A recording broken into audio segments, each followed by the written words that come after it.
आदाब, सत श्री अकाल, नमस्कार सभी प्यारे बच्चों का मैं अनुज गुप्ता फिजिक्स विजन क्लासेस में बहुत बहुत स्वागत करता हूं। बेटा हमने पिछली क्लास में पढ़ा था फैक्टर्स के बारे में जो भी डिटेल्स थी, मेन कॉन्सेप्ट सारे सब कुछ हमने पिछली क्लासेस में कवर कर लिया हुआ है। उससे पहले motion in one dimension, two dimension पढ़ा था और आज का हमारा टॉपिक है projectile motion. Projectile which is an example of motion in two dimension। ठीक है, तो अच्छा एक बार अगर वन डायमेंशन, टू डायमेंशन फिर से आप पुराने लेक्चर्स में से देख सकते हो और एक बार फिर से बात करें तो अगर आप तीन एक्सिस में से x, y और z तीनों एक्सिस में से जिसे मैं यहां पे बनाऊं तो ऐसे कुछ दिखा सकता हूं कि एक एक्सिस लेफ्ट राइट है, ठीक है, एक अपवर्ड फॉरवर्ड बैकवर्ड है और एक अपवर्ड डाउनवर्ड है। तो अगर मैं इन तीन एक्सिस को मोशन की बात करूं तो अगर सिर्फ एक एक्सिस में मोशन है, एक डायरेक्शन में मोशन है तो उसे हम बोलते हैं वन डायमेंशनल मोशन। जैसे कि अगर मैं इसे छोड़ दूं तो ये कहां जाएगा? सिर्फ डाउनवर्ड जाएगा। A body falling freely under the gravity, effect of gravity is one dimensional motion, है ना। ट्रेन कोई चल रही हो बिल्कुल सीधी, वन डायमेंशनल मोशन है। ऐसे ही अगर कोई पंखा घूम रहा है तो वो दो डायरेक्शंस को कवर कर रहा है, आगे भी जा रहा है, लेफ्ट राइट भी जा रहा है, आगे पीछे भी हो रहा है, तो ये टू डायमेंशनल मोशन है। अगर कोई मक्खी रैंडमली इधर उधर उड़ रही है तो थ्री डायमेंशनल मोशन है। ठीक है, तो three dimensional motion, two dimensional, one dimensional हमने कर लिया, बातचीत कर ली। इसमें आगे वन डायमेंशनल में हमने कुछ इक्वेशंस भी करी थी। इक्वेशंस वन डायमेंशनल में कौन से केस में करी थी? जब यूनिफॉर्मली एक्सेलरेटेड मोशन होगा। Uniformly accelerated motion, uniformly accelerated मतलब जब वेलोसिटी या तो एक फिक्स रेट से बढ़ रही है या फिर एक फिक्स रेट से घट रही है। मतलब वेलोसिटी कांस्टेंट नहीं है, या तो एक फिक्स रेट से ऊपर जा रही है या नीचे जा रही है। ठीक, जैसे कि अगर मैं इसे कुछ इनिशियल वेलोसिटी से फेंकूं ऊपर को तो बिल्कुल स्ट्रेट फेंकना है, तो 40 की स्पीड से मान लो मैंने इसे फेंका, एक सेकंड बाद इसकी वेलोसिटी 30 हो गई, एक सेकंड बाद 20 हो गई, एक सेकंड बाद 10 हो गई और फिर ये रुक गई और फिर नीचे गिरने लगी तो एक सेकंड बाद इसकी वेलोसिटी 10, फिर एक सेकंड बाद 20, एक सेकंड बाद 30, एक सेकंड बाद 40। तो ये क्या है? हर एक सेकंड के बाद वेलोसिटी में या तो 10 इंक्रीज हो जाता है या फिर 10 डिक्रीज हो जाता है। ठीक है, तो इस तरह के मोशन को बोलते हैं यूनिफॉर्मली एक्सेलरेटेड मोशन। और इसमें हमने तीन इक्वेशंस पढ़ी थी। क्या थी? v is equal to u plus at, s is equal to ut plus half at square और v square minus u square is equal to 2as। ये हमने पढ़ लिया था। ओके, अब इससे आगे बढ़ते हैं। अब मोशन वन डायमेंशन से टू डायमेंशन पे चलते हैं। टू डायमेंशन में क्या करना है? अब आपको इस बॉल को, इस पेन को, इसको छोड़ना नहीं है। पहले आप क्या कर रहे थे? 1D के लिए बॉल इज ड्रॉप्ड, बॉल को आप क्या कर रहे थे? ड्रॉप कर रहे थे। ड्रॉप मतलब आप ऊपर से उसे बस छोड़ रहे हो, इनिशियल वेलोसिटी 0 दे रहे हो। ठीक है, तो में इनिशियल वेलोसिटी 0 थी। ठीक है, अब क्या करना है? अब इसे कुछ इनिशियल वेलोसिटी देनी है। ठीक है, तो ये वाला केस हो गया। हमें क्या करना है? अब इसे कुछ इनिशियल वेलोसिटी देनी है। तो now let us throw it with some initial velocity.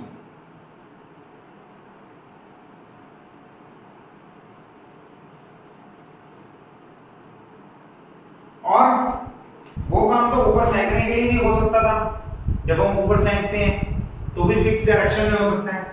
अब एक और काम करना है कि इसे ऐसे फेंकना है, जैसे कोई क्रिकेटर, जैसे कोई प्लेयर, जैसे कोई पर्सन बॉल थ्रो देता है, बॉल थ्रो करता है, पकड़ाता है बॉल किसी को, ठीक है, या फिर आप बॉलिंग करते हो, बॉलिंग करने में जब बॉल फेंक रहे हो तो ऐसे फेंक रहे हो, थ्रो दे रहे हो तो ऐसे दे रहे हो। अगर कोई फुटबॉलर किक मारता है, फुटबॉल को आप किक मारते हो तो आप ऐसे मार रहे हो।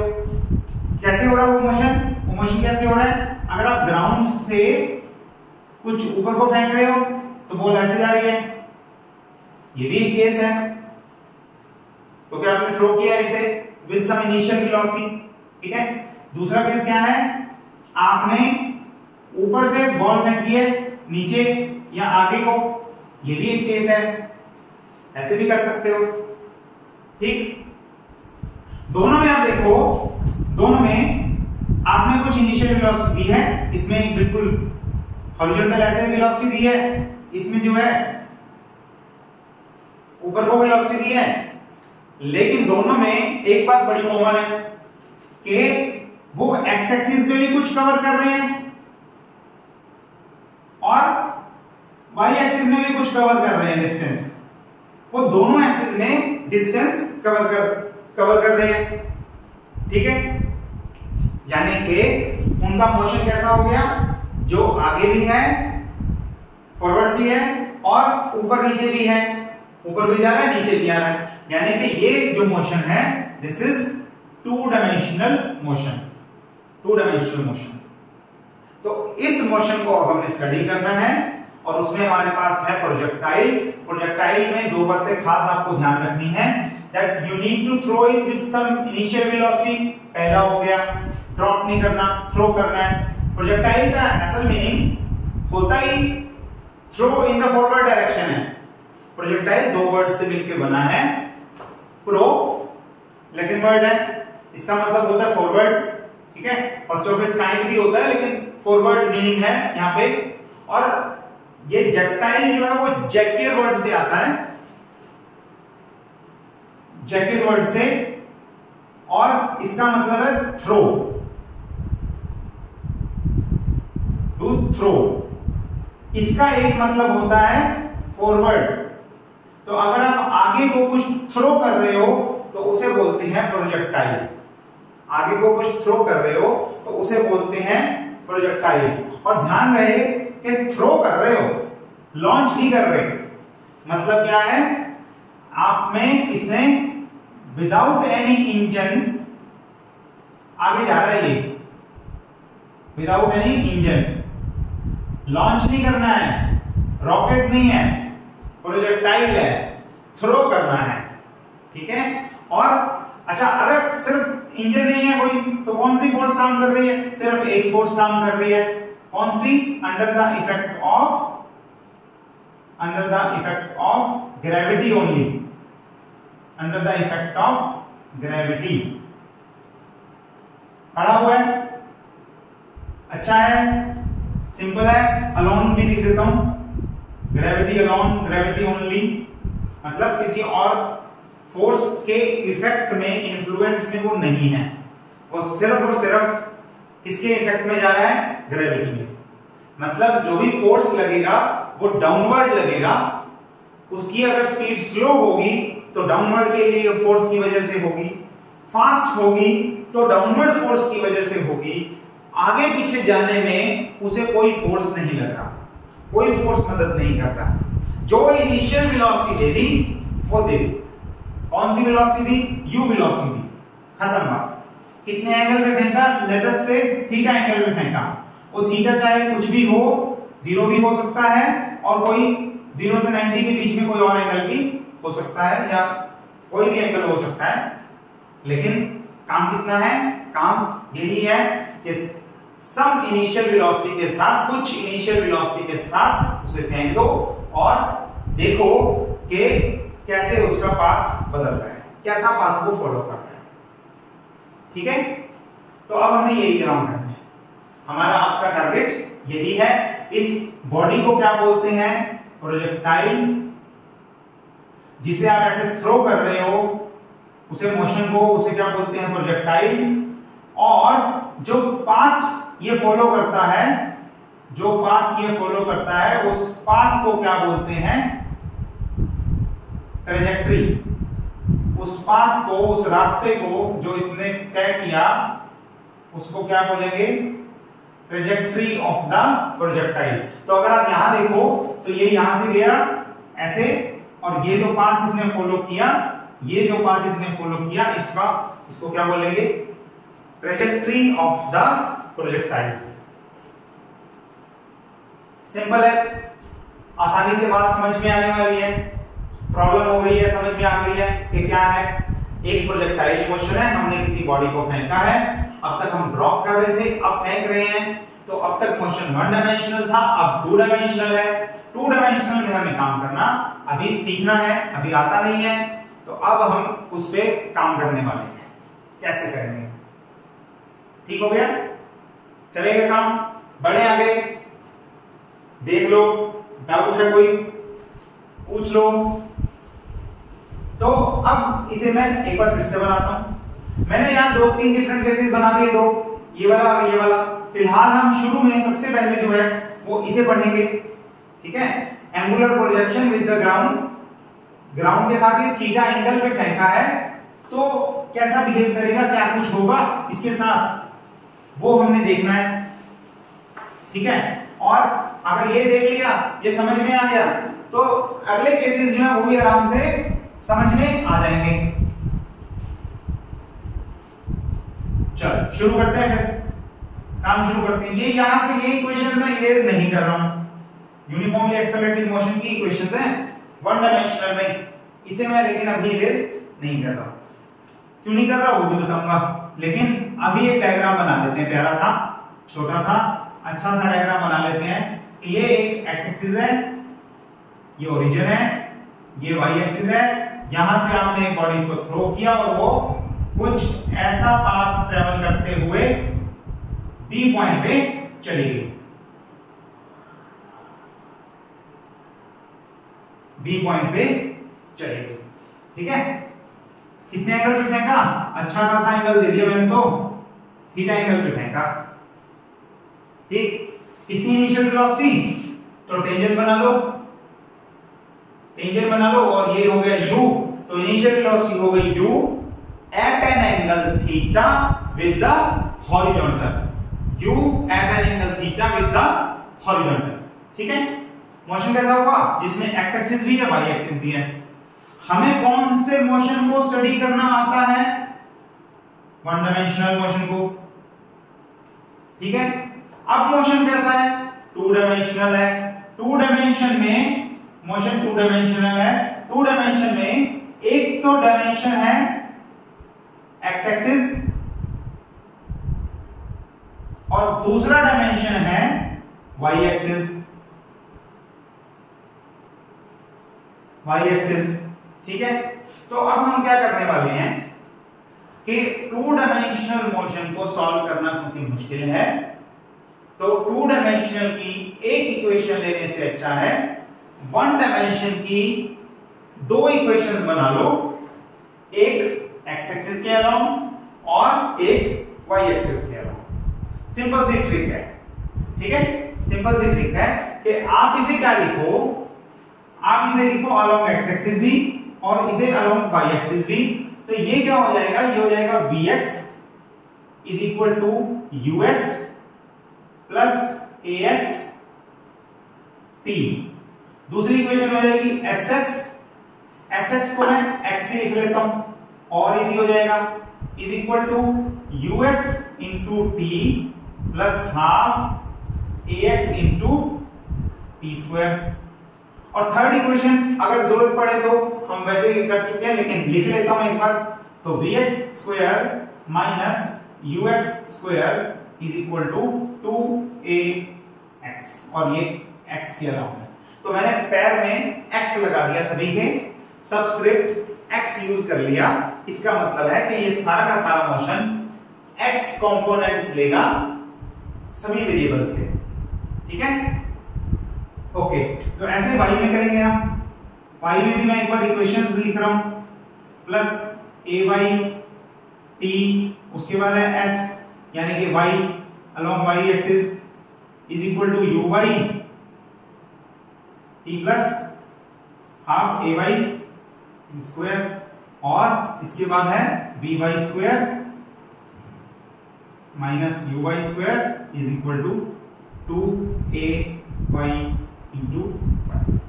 दोनों इक्वेशंस मैंने अलोंग एक्स एक्सिस और अलोंग वाई एक्सिस लिख दी। कैसे किया ये? वेक्टर्स में सीखा था हमने। वेक्टर्स में हमने सीखा था कि किसी भी वेक्टर को, जैसे यहां पे u वेक्टर है, वेलोसिटी एक वेक्टर क्वांटिटी है, ठीक है, उसको हम दो कंपोनेंट्स बना सकते हैं, rectangular components. One is along x axis, another is along Y axis, ठीक है। और ये कंपोनेंट अगर ये एंगल थीटा है तो थीटा के साथ वाला कंपोनेंट कौन सा होता है? cos theta. और थीटा के परपेंडिकुलर कौन सा वाला होता है? दूसरा वाला u sin थीटा। यानी कि हमें पता है कि ux कितना है? ux इज इक्वल टू, मैं वहीं पे लिखता हूं, ux हमें मालूम है is equal to u cos theta, और uy कितना है? uy है हमारे पास u sin थीटा, ठीक है। दोनों वेक्टर्स आराम से हो गए। एक बार फिर से अगर बनाना है तो फिर से बना देता हूं मैं। देखो, दो वेक्टर्स हमने लिए हैं, यहां पे इसके दो कंपोनेंट्स लिए हैं, एक अलोंग एक्स एक्सिस है, एक अलोंग वाई एक्सिस है, ठीक है।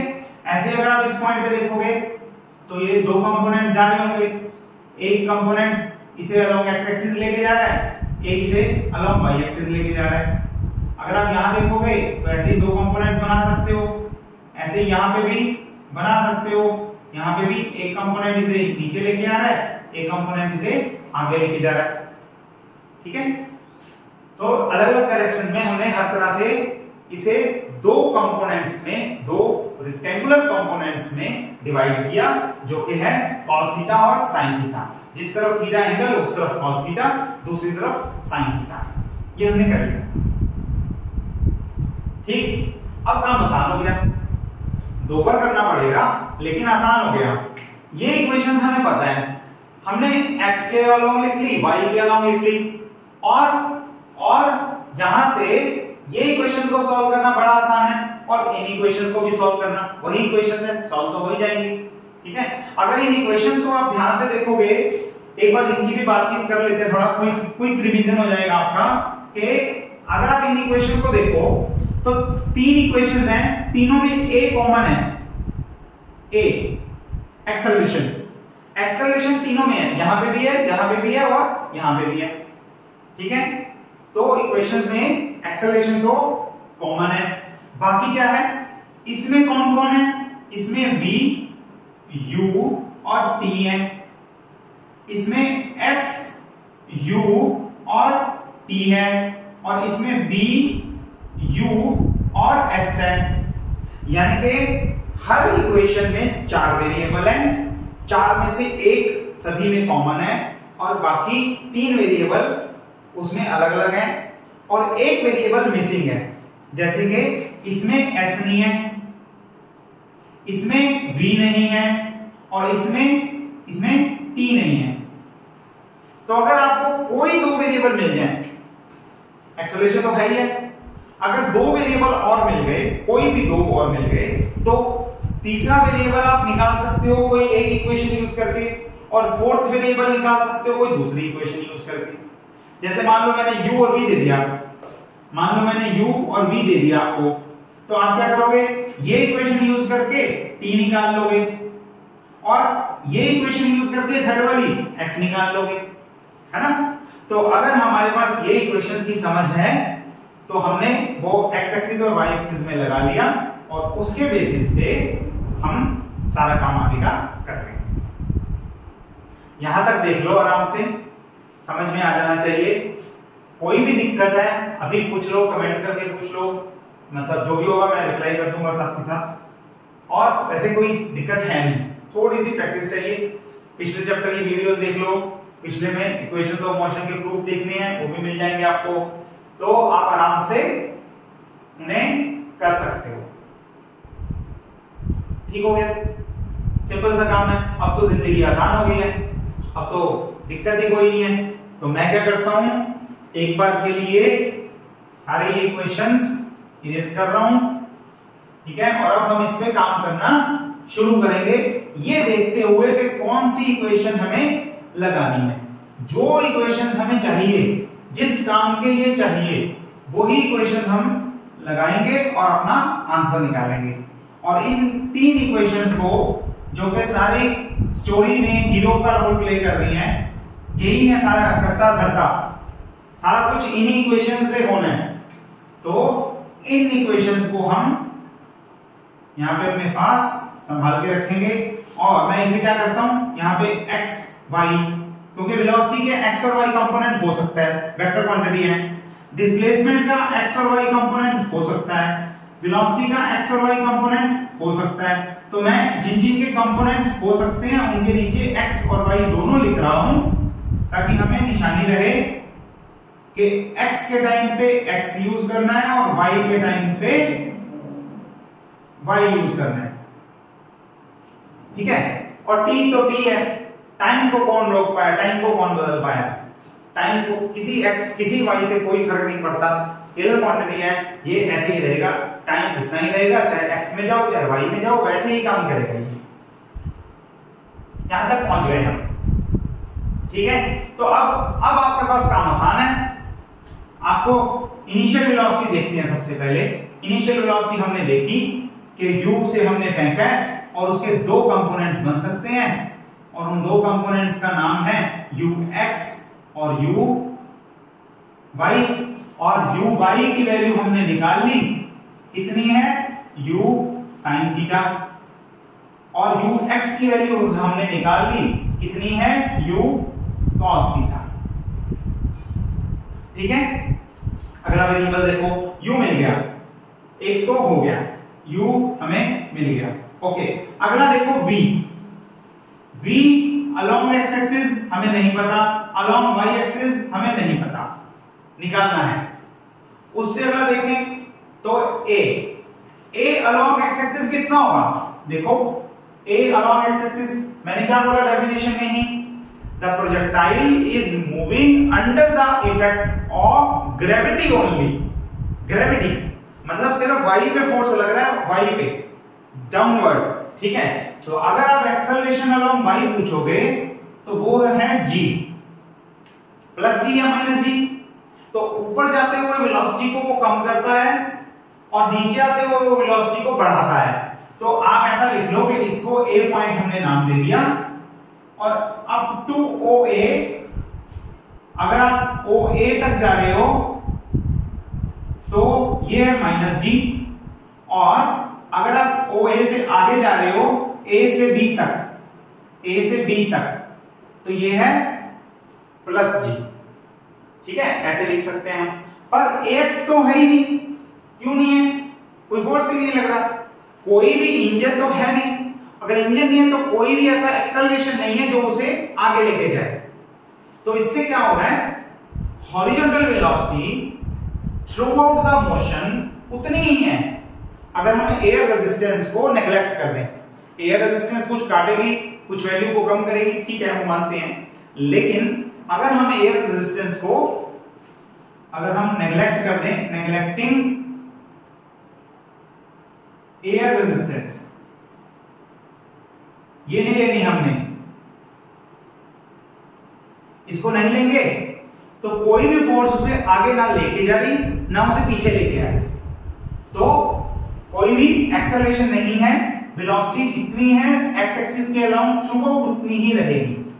लेकिन वाई एक्सिस में क्या होगा, वाई एक्सिस में एक फोर्स उसे रोक रहा है तो वो ऊपर जा रहा है, लेकिन एक टाइम तक वो रुक जाएगा, एक डिस्टेंस पे जाके, एक हाइट पे जाके उसे रुकना पड़ेगा। क्यों, क्योंकि उसे कोई ना कोई नीचे से खींच रहा है। यहां पे वो रुक जाएगा वर्टिकली, यानी कि उस पॉइंट पे, इस पॉइंट पे उसकी वर्टिकल वेलोसिटी uy 0 होगी इस पॉइंट पे, ठीक है, uy इस पॉइंट पे 0 होगी, और सारी की सारी वेलोसिटी कितनी होगी, ux। आगे ही लेके जाने वाला वेलोसिटी बचेगा, ऊपर लेके जाने वाला 0 हो जाएगा। इसके बाद वो नीचे आएगा और अब वो और तेज तेज तेज तेज होता रहेगा। तो एक बार फिर से देखो, चला यहां से पूरा fast, slow slow slow slow slow, रुक गया, fast fast fast fast fast. अगर वर्टिकल वेलोसिटी को देखोगे, अगर हॉरिजॉन्टल वेलोसिटी को देखोगे, same same same same same, बिल्कुल सारी जगह पे सेम है। तो हॉरिजॉन्टल वेलोसिटी में कोई चेंज नहीं है, वर्टिकल वेलोसिटी स्लो और फिर फास्ट, ऐसे चलता है। तो ये क्वेश्चन हम निकाल लेंगे, हमें vx और vy निकालना है, लेकिन वो किसकी वजह से है, ay और ax की वजह से, वो हम लिख लेते हैं। ठीक है, तो u हो गया, a हो गया।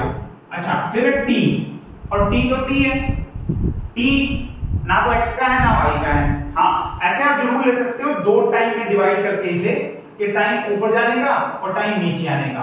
तो आप ये कह सकते हो t इज टोटल टाइम का हाफ।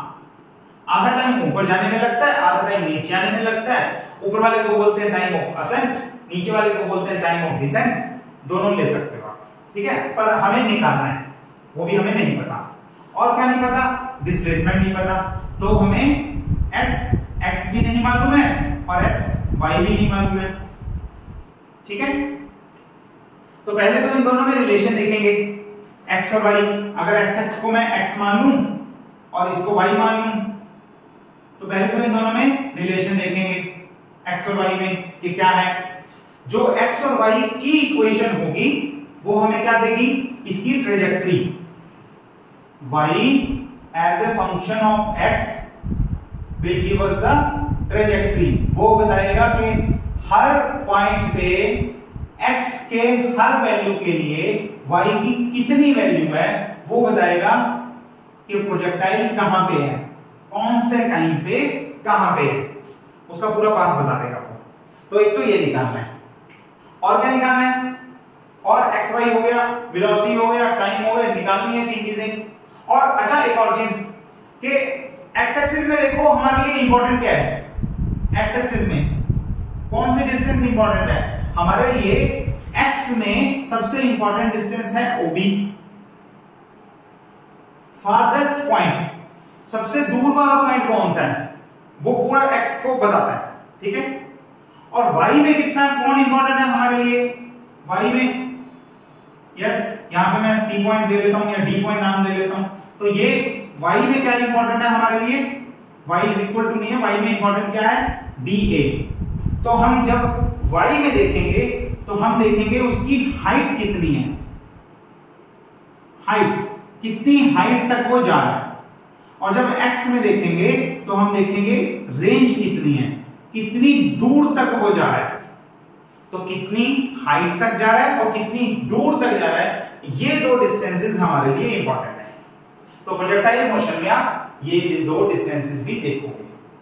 ठीक है, तो कर करा के हमें क्या निकालना है, हमारा जो टारगेट है पूरे आर्टिकल में, इसी में नहीं, इसके साथ वाले आर्टिकल्स में भी, अगले पिछले आर्टिकल्स में भी, जो हमें पूरा स्टडी करना है वो क्या क्या है। एक तो है इक्वेशन, इक्वेशन जो पूरा इसका पाथ बता दे। ठीक है, दूसरा है उसकी वेलोसिटी, किस वेलोसिटी से वो पाथ ट्रेवल करेगा वो बता दे। उसके बाद वो कितनी दूर तक जाएगा ये बता देंगे हम, कितनी ऊंचाई तक जाएगा ये भी बता देंगे हम, और कितने टाइम के लिए हवा में रहेगा उसे बोलते हैं टाइम ऑफ फ्लाइट, ये भी बता देंगे हम। चल जाएगा काम, ये 5 चीजें निकालनी है, चल जाएगा, करें शुरू काम। तो बस अगर ये बातें समझ में आ गई हैं, फिर 5 मिनट का खेल है, पूरा आर्टिकल आपको हो गया, फिर तो बस खत्म है काम। अब इक्वेशन देखो, कौन सी इक्वेशन कैसे लगानी है वो देखो, और अपना आंसर निकाल लो। तो मैं यहाँ पे एक एक करके आंसर्स लिखता रहूंगा, निकालता रहूंगा और लिखता रहूंगा। चलो देखते हैं, काम खत्म है अब तो पहले निकालते हैं इक्वेशन। इक्वेशन बड़ी आसान है, देखो क्या करना है, हमें क्या चाहिए, x चाहिए, डिस्टेंस अलोंग x एक्सिस और डिस्टेंस अलोंग y एक्सिस। तो देखो यहां से अलोंग x डिस्टेंस वाला रिलेशन लिख लो। डिस्टेंस वाला रिलेशन क्या है, sx is equal to ut plus half at square, ये है रिलेशन। ठीक है, और एस एक्स कितना माने, एक्स ले लेते हैं, यू एक्स कितना है, यू कॉस थीटा है, और टी कितना है पता नहीं, टी लिख लो, और प्लस हाफ ए एक्स कितना है 0, बस खत्म कहानी। अगर 0 आ गया तो बल्ले बल्ले है। तो यहां से हमारे पास x इज इक्वल टू क्या आ गया, u cos theta into T. इसे मैं लिखूंगा ऐसे, x upon u cos theta. ठीक है, this is let's say equation number 1। Simple है। y में आओ, तो अब हम लिखेंगे S Y is equal to U Y T plus half A Y T square.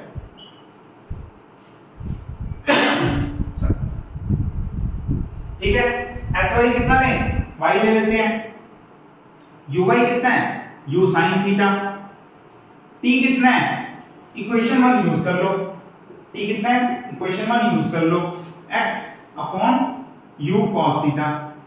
अच्छा, मैंने इक्वेशन 1 क्यों यूज की, t क्यों पुट किया, क्योंकि t भी हमें मालूम नहीं है और हमें रिलेशन चाहिए y और x में, तो मैंने t को एलिमिनेट कर दिया। जैसे आप छोटी क्लासेस में पढ़ते रहे हो एलिमिनेशन मेथड, कि एक की वैल्यू एक वेरिएबल की टर्म्स में निकाल के दूसरे वेरिएबल में पुट कर दो। तो t की वैल्यू हमने x की टर्म्स में निकाल के और y के फॉर्मूले में पुट कर दी।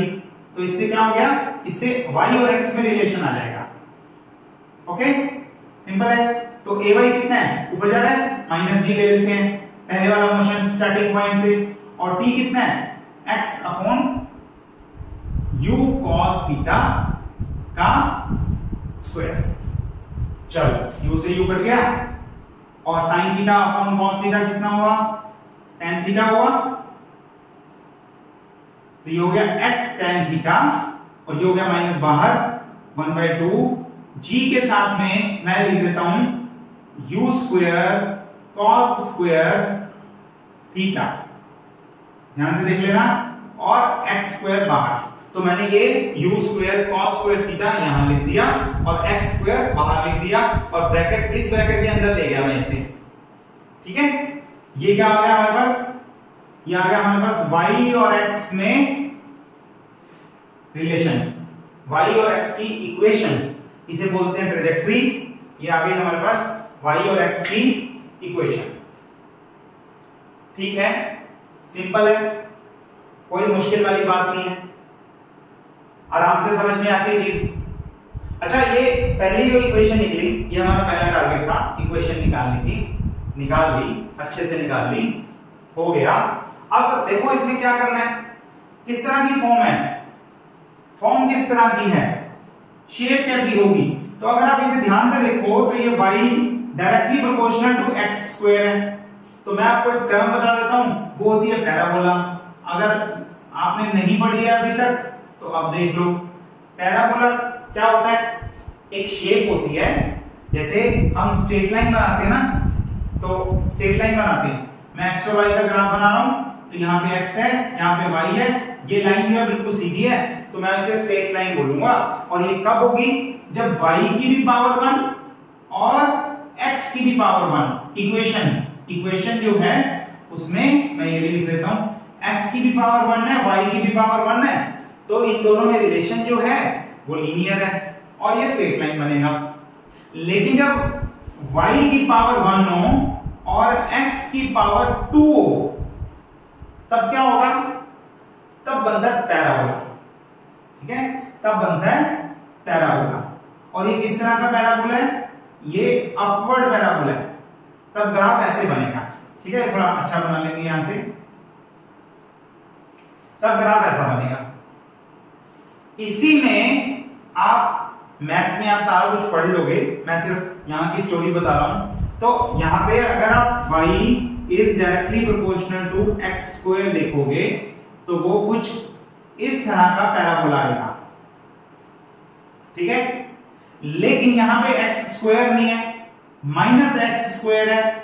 ठीक है, क्योंकि ये टर्म तो पॉजिटिव ही है ना, ये तो पॉजिटिव है, u स्क्वायर cos स्क्वायर दोनों पॉजिटिव हैं, g पॉजिटिव है, हाफ पॉजिटिव है, तो ये सारी टर्म पॉजिटिव है, तो यानी कि ये x स्क्वायर नहीं, ये -x स्क्वायर है। और जब -x हो तो यही अपवर्ड पैराबोला उल्टा हो जाता है, उल्टा होके ये बन जाता है डाउनवर्ड पैराबोला। ठीक है, डाउनवर्ड पैराबोला। और आप देख सकते हो ये शेप कौन सी है, यही ट्रेजेक्टरी थी ना इसकी, कौन सी है ये डाउनवर्ड पैराबोला है, डाउनवर्ड पैराबोला, राइट। ओके, अच्छा एक चीज और ध्यान देना, बड़ी अच्छी चीज है कि डाउनवर्ड पैराबोला 0 से नीचे कब होता है, जब सिर्फ इतनी टर्म हो। ये 0 से ऊपर है, 0 से ऊपर है, क्यों? इस टर्म की वजह से, इस टर्म की वजह से ये 0 से ऊपर शिफ्ट हो गया, तो ये इसकी वजह से डाउनवर्ड पैराबोला और इसकी वजह से ऊपर शिफ्ट हो गया, तो हमारे पास कुछ इस तरह का कर्व आ गया। और यही शेप हमारी ऑब्जर्व होती है, यही शेप मैथमेटिकली इक्वेशन से निकल के आई है। आई होप सारा कुछ क्लियर होगा, दिक्कत है तो पूछ लो। यस, अगर ये काम हो गया, यहां तक पहुंच गए, तो बस खत्म है काम। फिर तो और आसान हो गया। ये सबसे डिफिकल्ट मैथमेटिकल कैलकुलेशन वाला पार्ट था, इसे मैं एक बार फिर से लिख दूंगा रिजल्ट को। ओके, तो हम आगे बढ़ते हैं, यहां से इक्वेशंस को लिख लेते हैं और सॉल्व कर लेते हैं।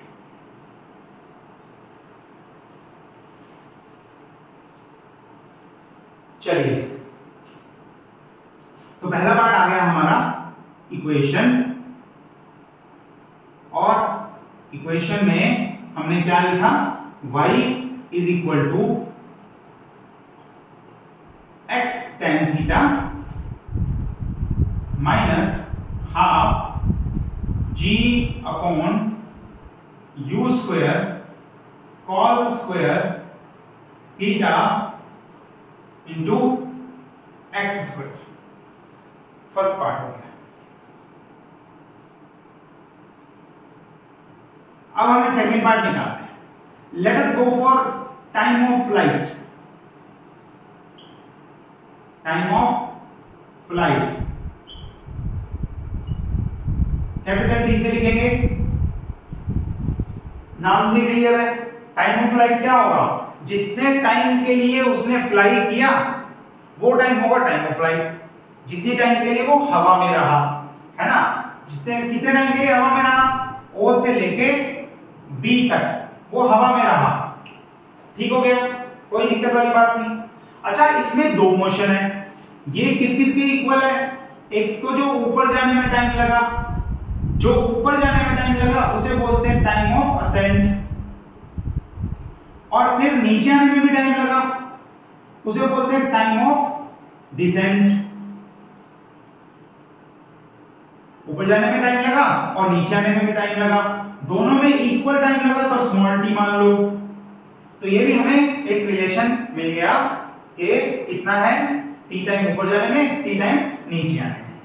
ठीक है, लेकिन जो हमें एक्सप्रेशन निकालना है, दोनों वर्ड्स आप सीख लो, लेकिन जो हमें एक्सप्रेशन निकालना है वो हम किसका निकालेंगे, वो हम सिर्फ टाइम ऑफ फ्लाइट का निकालेंगे। कैसे निकालेंगे बताओ? देखो, बड़ा आसान है। आपको पता है इनिशियल वेलोसिटी यहां पे कितनी है, ठीक है, और यहां पे फाइनल वेलोसिटी कितनी है आपको मालूम है, वर्टिकल कंपोनेंट की मालूम है। तो मैं सिर्फ वर्टिकल कंपोनेंट में ही बात करूंगा इस बार। तो हम मोशन देखते हैं, motion from O to A, from O to A, O to A कितना होगा? देखो, इक्वेशन में ले लेता हूं ऐसी जिसमें मुझे फाइनल वेलोसिटी भी मालूम है, इनिशियल वेलोसिटी भी मालूम है, एक्सेलरेशन भी मालूम है, और टी मुझे निकालना है, जिसमें इनिशियल, फाइनल वेलोसिटी और एक्सेलरेशन और टाइम, ये चार चीजें हों। फाइनल वेलोसिटी कितनी है? 0, क्योंकि हमने सीखा है कि हाईएस्ट पॉइंट पे वर्टिकल वेलोसिटी 0 होगी, तभी उसने डायरेक्शन चेंज की है। तभी वो ऊपर जाते जाते नीचे आना शुरू हो गई। जब तक उसकी वेलोसिटी 0 नहीं होगी तब तक वो डायरेक्शन नहीं चेंज करेगी। तो वर्टिकल वेलोसिटी ऊपर लेके जा रही थी, जब वो 0 होगी तभी वो नीचे आना शुरू करेगी। तो ये वाली हो गई 0 और ये वाली तो हमें शुरू से ही मालूम है u sin थीटा, और ये एक्सेलरेशन तो हमें मालूम ही है, ऊपर जाते टाइम -g है, और ये हो गया t। तो t कितना आ गया? t आ गया u sin theta upon g। ठीक है, और अगर इसे और मैं क्लियरली लिखूं तो ये हो गया टाइम ऑफ असेंट, और ये इतना ही टाइम उसे नीचे आने में लगेगा। तो टोटल टाइम ऑफ फ्लाइट कितना हुआ, इसका डबल कर दो, that is 2u sin theta upon g। 2u sin theta upon g। तो मैं इसे इरेज कर रहा हूं और फाइनल फॉर्मूला लिख रहा हूं सिर्फ और सिर्फ टाइम ऑफ फ्लाइट का, which is 2u sin theta upon g। देखो बातचीत बन गई, बन गई गल, आसान है। चलो आगे बढ़े। ठीक है, आगे बढ़ते हैं। अब हमें क्या निकालना है? जब हमें एक चीज पता ही है कि ऊपर ये भी रह गया, तो डिस्टेंस भी निकाल लें, ये वाली हाइट भी निकाल लें AD। तो अगला हम निकालते हैं मैक्सिमम हाइट। मैक्सिमम मतलब कहां तक जाएगा, हाइट में कहां तक जाएगा ये निकाल लेते हैं। h से लिखेंगे इसे, h से लिखेंगे। ठीक है, तो देखो अब क्या करना है, अब फिर वही बात कि अब हमें क्या क्या पता है। अब तो हमें टाइम भी पता है, लेकिन मोशन में देखोगे तो मैं टाइम वाला कैलकुलेशन इरेज कर देता हूं, और इक्वेशन कौन सी लगानी है बस वो बता दो आप। इक्वेशन कौन सी लगानी है ये भी छोड़ देते हैं। तो जितनी उसने वर्टिकल डिस्टेंस ट्रेवल की इस मोशन में O से A में, वो h है, निकालनी है। इनिशियल वेलोसिटी हमें पता है, एक्सेलरेशन हमें पता है, और क्या क्या पता है, फाइनल वेलोसिटी भी हमें पता है। तो हम क्या कर सकते हैं, v² minus u² is equal to 2as कर सकते हैं। ये लगा लो, फिर टाइम वाला भी निकाल सकते हो, क्योंकि आपको टाइम भी पता है ना, टाइम पता है यहां तक का, that is u sin theta upon g। तो s is equal to ut plus half at² भी लगा सकते हो, कोई दिक्कत नहीं है। पर हम ये वाली नहीं लगाएंगे, हम v² minus u² is equal to 2as वाली इक्वेशन लगाएंगे अलोंग y एक्सिस। तो ये हो गया y y y y। ठीक है, साइंस में y y y y पूछते रहना चाहिए। जब तक आप y y y नहीं पूछोगे तब तक बातचीत नहीं बनेगी। तो लगा वो भी सकते हैं, लेकिन इससे कैलकुलेशन आसान हो जाएगी। That is why we have used this equation. तो vy कितना 0, uy कितना u sin थीटा, उसका कर दो आप स्क्वायर, इक्वल टू रख दो माइनस 2g, और y हमें निकालना है, ये कितना है h है। ठीक है, sy h है। तो बस खत्म हुआ, माइनस से माइनस कट गया, और h कितना आ गया, इसका स्क्वायर कर दो, u² sin² theta upon 2g। तो ये फॉर्मूला भी मैं वहां लिख देता हूं, u² sin² theta upon 2g। ठीक है, याद रखना ये अभी तक 2g है, 5G के जमाने में ये अभी भी 2g है। अच्छा, अगला ऊपर देखते हैं, horizontal range. Next is horizontal range, R से लिखते हैं इसे। अब क्योंकि हॉरिजॉन्टल जाना है तो इस तरफ आ जाओ, along x axis, along x axis आ जाओ, है ना। कौन सी इक्वेशन लगाएं, कौन सी इक्वेशन लगाएं, हमें चाहिए sx, हमें चाहिए sx कितना होगा r के इक्वल, ये हमारी रिक्वायरमेंट है। ठीक है, ax हमें मालूम है 0, ux हमें मालूम है, ax ux हमें मालूम है, और ux भी पता है, ax भी पता है, sx भी पता है, और क्या पता है? फाइनल वेलोसिटी पता है? पता है? यस? नहीं, कोई बात नहीं। टाइम तो पता है, टोटल टाइम। यहां से O पॉइंट से B तक जाने में टोटल टाइम लग गया ना, तो ले लो 2u sin theta upon g। ठीक है, बस फिर ऐसी इक्वेशन जिसमें u, a, s और t हो वो लगा लो। वो कौन सी है?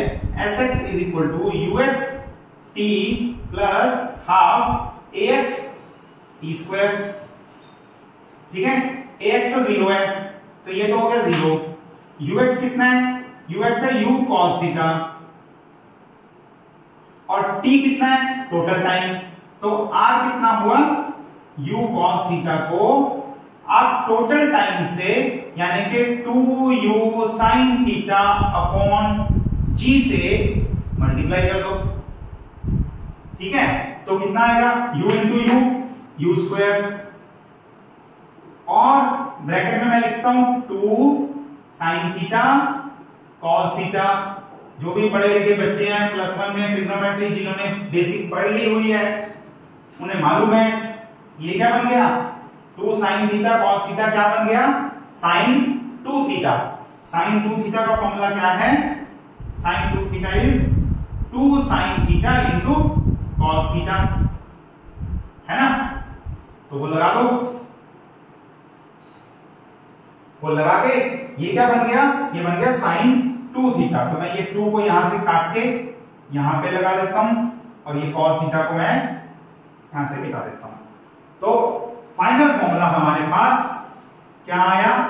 u square sin 2 theta upon g आ गया। आसान है, कोई दिक्कत वाली बात नहीं है, बड़े प्यार से हो रहा है ना? लास्ट पार्ट रह गया। आर्टिकल वैसे हो गया हुआ है, एक चीज लेकिन इसमें हम और करेंगे, that is not as important as this one, लेकिन करेंगे फिर भी। और वो क्या है? वेलोसिटी। अच्छी है, निकालना चाहिए, आता होना चाहिए आपको velocity.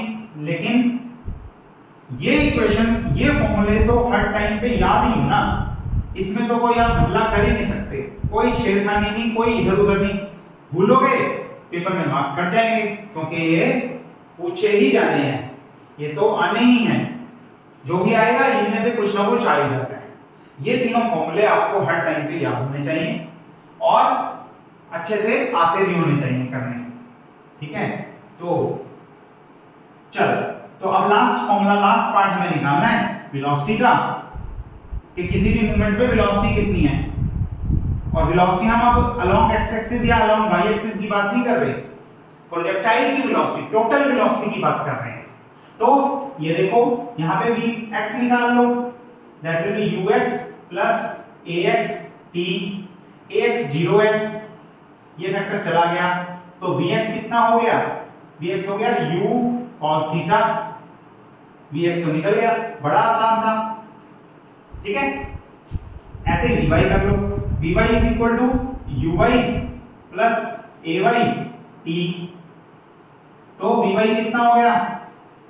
q sin theta minus gt, minus gt, minus वाला देख रहे हैं, फर्स्ट हाफ में देख रहे हैं, सेकेंड हाफ में प्लस gt हो जाएगा। तो ये भी हो गया। और टोटल वेलोसिटी निकालनी हो तो क्या करो? इन दोनों को जोड़ दो। कैसे जोड़ोगे? वेक्टर सम आपको बताया हुआ है। अगर दो वेक्टर्स एक दूसरे के परपेंडिकुलर हैं तो कैसे ऐड करते हो?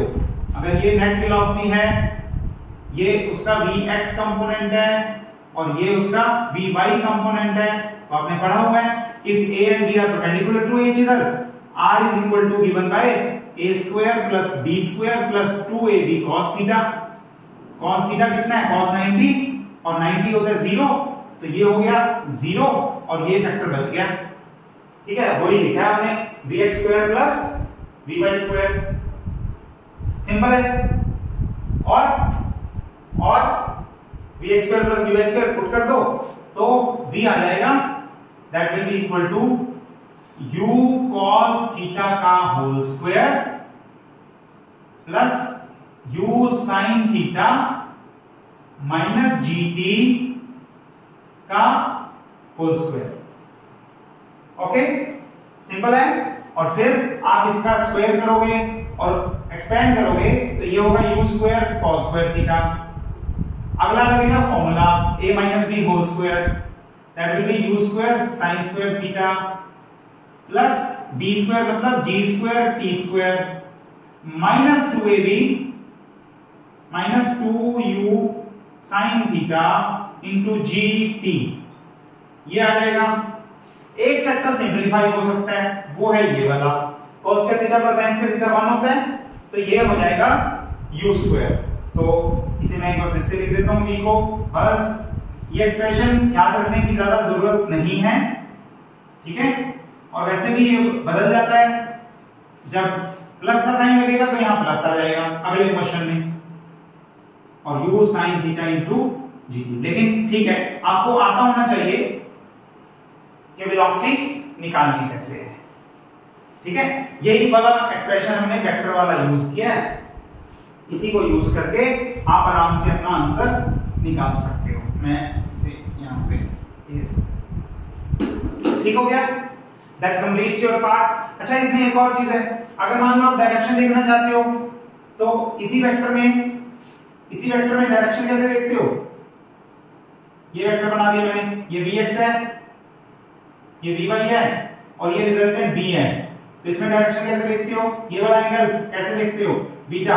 ये होता है this upon this, perpendicular upon base. तो tan beta is equal to vy upon vx। यहां पे भी वैल्यू पुट करके tan बीटा निकाल सकते हो। अगर इस पार्ट में कोई दिक्कत है, वेक्टर्स वाली वीडियो देख लो, पिछले चैप्टर में हमने सारा किया है। थर्ड वीडियो होगी आई थिंक, थर्ड वीडियो, उसमें resultant of two vector, addition of two vectors किया हुआ है, वो देख सकते हो। आराम से आपको ये वाला रिजल्ट और वो वाला रिजल्ट मिल जाएगा, रिजल्टेंट वेक्टर का मैग्नीट्यूड और डायरेक्शन मिल जाएगा, ठीक है जी। चलो आज के समाचार समाप्त करते हैं। पढ़ के आओ इतना अच्छे से, ठीक है। तो मेन ये चीजें हैं, चारों चीजें, और स्पेशली ये तीन चीजें जिनके तीनों फॉर्मूलाज याद हों आपको। अगले लेक्चर में हम क्या करेंगे? अगले लेक्चर में हम इनको थोड़ा और बारीकी से समझेंगे, इन फॉर्मूलाज को देखेंगे, और इन्हीं के बेसिस पे एक और अलग तरह का प्रोजेक्टाइल, जिसमें एक पर्टिकुलर केस को बनाया हुआ है आर्टिकल की तरह, उसे हम करेंगे, ठीक है। तो आपने क्या करना है, आपने यहां तक का अच्छे से पढ़ के आना है, और इस आर्टिकल को पूरा उतार लो अच्छे से, मन में अपने मन में उतार लो। नोटबुक पे तो उतार ही लोगे, मन में उतार लो। ये डायग्राम से, फिगर से सब कुछ क्लियर हो जाना चाहिए, और ये इक्वेशंस आपको याद होनी चाहिए। इतना काम अगर आपको आता है तो फिर आप बड़े प्यार से, बड़े आराम से अगला आर्टिकल कर सकते हो। और इस चैप्टर में करने वाले दो ही आर्टिकल है, यही करने वाला है। उससे अगला आर्टिकल अपने आप हो जाएगा जो आपको ये आता होगा, और अगर अगला आर्टिकल हो जाएगा तो मतलब चैप्टर खत्म हो जाएगा। तो ये प्रोजेक्टाइल मोशन वाला चैप्टर इतना ही है, इसे अच्छे से हो जाएगा अगर आपने ये कर लिया, ठीक है। इन्हीं सब खबरों के साथ आज के समाचार हम समाप्त करते हैं। अगले लेक्चर में फिर मिलते हैं, तब तक के लिए आप पढ़ते रहिए और अपनी सेहत का पूरा ध्यान रखिए, ठीक है। Thanks for watching, stay tuned with us and see you in the next class.